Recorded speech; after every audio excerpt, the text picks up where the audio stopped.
ভাইজান আপনাকে অনুরোধ করছি, এই যে ব্যক্তি টিএমসি দালাল, এ হলো টিএমসি দালাল, ভাইজানের নামে মিথ্যা অপবাদ দিচ্ছে।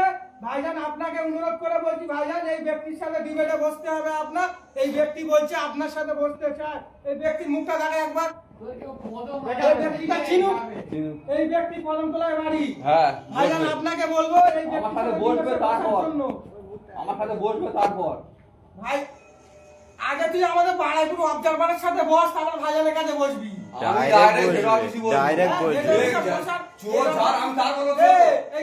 তুই চোর তোর বলবো না, তোর ভার বলবো না, তোর বাবা 2010 কত টাকা নিয়েছে ভাইজান? ভাইজান ওখানে বসে আমি তোর সঙ্গে বল, তুই কি এখন ভিডিও হচ্ছে তো, তোর সঙ্গে আমি কিছু বলবো না। এখন ভিডিও আমি হচ্ছে, ওর সাথে বসবো, ডাইরেক্ট কথা হবে। 5 টাকার পেনে এমন খোঁচা দেবে সারা জীবন জেলে 5 টাকার পেনে টাকা মমতার মার ভাতারও বের করতে পারি। মানি ভাইকে দেখে ওই জন্য গিয়ে ওই এক মাস ঢুকে থাকে। ওই চলে যাও, লাইভ চলছে এখন। আরে রাজনীতি করতে গেলি, অন্যায়ের বিরুদ্ধে লড়তে গেলি, অনেক মার খেতে হবে, অনেক জেল খেতে হবে, ঠিক আছে?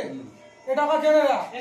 জেল চাই ওরা নেতারা কি জিনিস জেল খাচ্ছে। তোর নেতা চাকরি বিক্রি করে খাচ্ছে, তোর নেতা মেয়েদের ধর্ষণ করছে, তোর নেতা লোকের মার্ডার করছে। হ্যাঁ তোর করছে, নেতারা তো সবাই জানে, ঠিক আছে? সবাই জানে, সবাই জানে। ওইখানে 2026 এ সবাই জানে। দুইটা দেবে টিএমসি। ওই 2026 পরে বলবি 2022, এই 2030 তোরা এই বলে বলে আসবি। 2010 থেকে বলে আসছিস, আর এই 2026 পর্যন্ত লজ্জা থাকা আরো দরকার। 25 বছর তোর বলতেই হবে। কিডনি চুরি করছে, কয়লা চুরি করছে, গরু চুরি করছে, তোরা চুরি করছে, চুরি করছে, তোরা চুরি করছে, তোরা চুরি করছে। আমাদের জন্য নয়। লোক টাকা নিয়ে কোথায় রাখছে? পায়খানায়। সিবিআই ঢুকছে, সিবিআই ঢুকছে, পালাচ্ছে। পার্টি রেখেছে, পার্টি রেখেছে, মমতা ব্যানার্জি 10 টাকা রেখেছে। মমতা তোর মতন গাদ্দাররা পার্টি করতে গিয়ে যদি 10 লাখ টাকা ভাইজান দেয়, তুই দেখ কি করবি? পাড়ায় না কাজ করে টাকাটা গুছে রাখবি, পরে যখন ধরা পড়বি বলে এই ভাইজানের পার্টি। নওশাদ সিদ্দিকী ভাইজান কি বলেছে বলতেন? এই দেখ নওশাদ সিদ্দিকী ভাইজান, নওশাদ সিদ্দিকী ভাইজান কি বলেছে বলতেন? আমাদের দাবি মানতে হবে, পাঁচিলের হাইট কমাতে হবে। কেন বলেছে বলতেন কথাটা?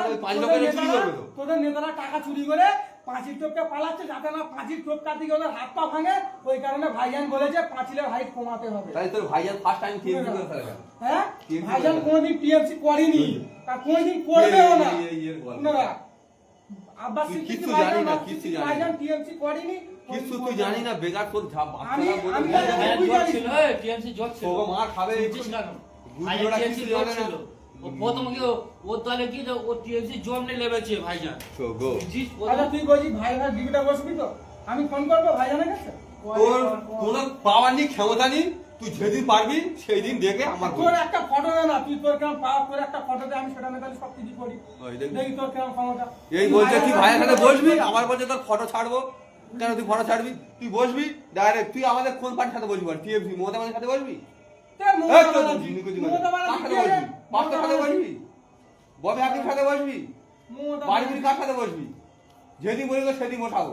ও মমতা ব্যানার্জি বলছে কোরআন বাইবেল গীতা সব শেষ হয়ে যাবে, আমার উন্নয়ন গল্প শেষ হবে না। তোর তুই তো মুসলিম, তোর কোরআন কোন শেষ হবে? মানুষ ভুল করে, তোর লোক ভুল করেনি। তোর আব্বাস কি বলেছিল? হেরে গেলি গোলা কেটে দেবো, মুন্ডু কেটে দেবো। হারিনি, সব জায়গায় হেরেছে, সারা পৃথিবী হেরেছে, সারা পৃথিবী হেরেছে। চুপ পাগল চোদা কি বলি বলি জানি না, কি আমরা জানি না। আই খুললে আমরা কাই করবো। হ্যাঁ ব্র্যান্ড। তোদের মমতা ব্যানার্জি হলো চোরের ব্র্যান্ড। হ্যাঁ, ওই চোরের তো লুটে লুটে খেয়েছে, আজকে সাইড করছে। চোরের লুটে লুটে খেয়েছে, শেষ করে ওই মমতা পাবলিকই লুটাপুটা খেয়েছে। ওই মমতা পাবলিকই লুটা খেয়েছে। মমতা যদি একটা ঠিক আছে বদনাম দিতে পারিস, একটা বদনাম যদি দিতে পারিস, তুই দেখে যাবে এই লাইফটা মমতাকে ছাড়বো। কোটি কোটি টাকা আমি লাইভ পাবো বলছি, মমতা লাইভ চলছে অলরেডি। তোর মমতা কয়েক কোটি কোটি টাকা এই ভারত থেকে বিদেশে ট্রান্সফার করছে। তুই দেখেছিস? যেদিন মমতা বাংলা থেকে হেরে গোয়ারা হেরে যাবে, শেখ হাসিনা যেন বাংলাদেশ থেকে পেয়েছে, তোর মমতা এরকম দেখবি জায়গা পাইয়া নে, জায়গা নেওয়ার সময়ও পাবিনি। ছোট বাচ্চা দিনে ঘুরতে চলে যাবে মমতা। শুনে রাখ, তোরা ওই দিন ভাবতি থাক, তোরা ওই দিন ভাবতি থাক। তোদের মতন কিছু কিছু মুসলিমদের বর্ধিত আছে এই অবস্থা, মুসলিমদের গোরস্থান